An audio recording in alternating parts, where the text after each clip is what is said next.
Om Swastiastu. Perkenalkan, nama saya Nika Dea Widya Tamara Putri dari kelas 11 Nemanika. Di sini saya akan menjelaskan tentang sistem saraf pada manusia serta salah satu penyakit pada sistem itu. Yang pertama, sistem saraf merupakan sistem organ yang paling rumit karena tersusun dari jutaan sel-sel saraf atau neuron yang berbentuk serabut dan saling terhubung untuk proteksi sensor. Kita sadar maupun tidak sadar, homeostasis, proses fungsional tubuh serta perkembangan pikiran dan insan.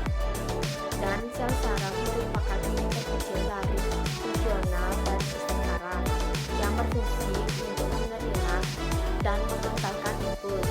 Struktur sel saraf terdiri dari 3 bagian utama, yaitu badan sel. Badan sel merupakan bagian sel saraf yang paling besar yang berbentuk seperti pembuluh sel saraf yang paling berfungsi untuk mengendalikan metabolisme keseluruhan neuron. Di dalam sel tersebut, suatu inti sel atau nukleus yang berfungsi untuk mengatur kerja atau aktivitas sel. Yang kedua, dendrit. Dendrit merupakan giliran sitoplasma yang relatif pendek, bercabang dan berfungsi untuk menerima impuls atau sinyal dari sel lain untuk dikirimkan ke badan sel. Yang ketiga, akson atau dendrit. Akson merupakan giliran panjang sitoplasma yang berfungsi mengantarkan impuls atau rangsangan ke sel neuron lainnya.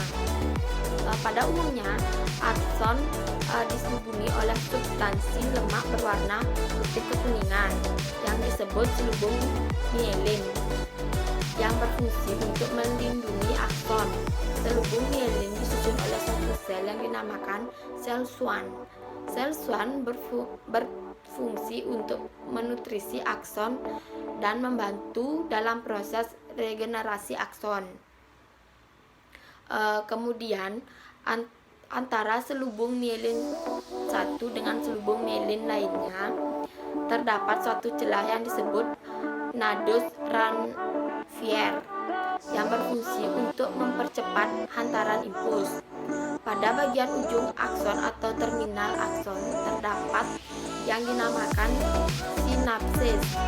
Sinapsis adalah penghubung antara neuron yang satu dengan neuron yang lainnya. Selanjutnya, salah satu penyakit dari sistem saraf yaitu penyakit meningitis atau radang selaput otak. Merupakan peradangan pada selaput otak atau meningiom dengan gejala bertambahnya jumlah dan berubahnya susunan cairan cerebrospinal. Penyakit meningitis biasanya terjadi pada bayi, anak-anak, dan remaja. Pada umumnya, penyakit meningitis disebabkan oleh infeksi virus atau bakteri. Namun penyakit ini juga disebabkan oleh penyakit non-infeksi seperti alergi obat. Pun gejala-gejala penyakit meningitis yaitu sakit kepala, demam tinggi, leher kaku, sulit berkonsentrasi atau kebimbangan, nafsu makan berkurang. Dan adapun cara-cara mencegah penyakit meningitis yaitu rajin berolahraga, mencuci tangan dengan benar setelah beraktivitas, menghindari orang yang terinfeksi penyakit meningitis, menghindari asap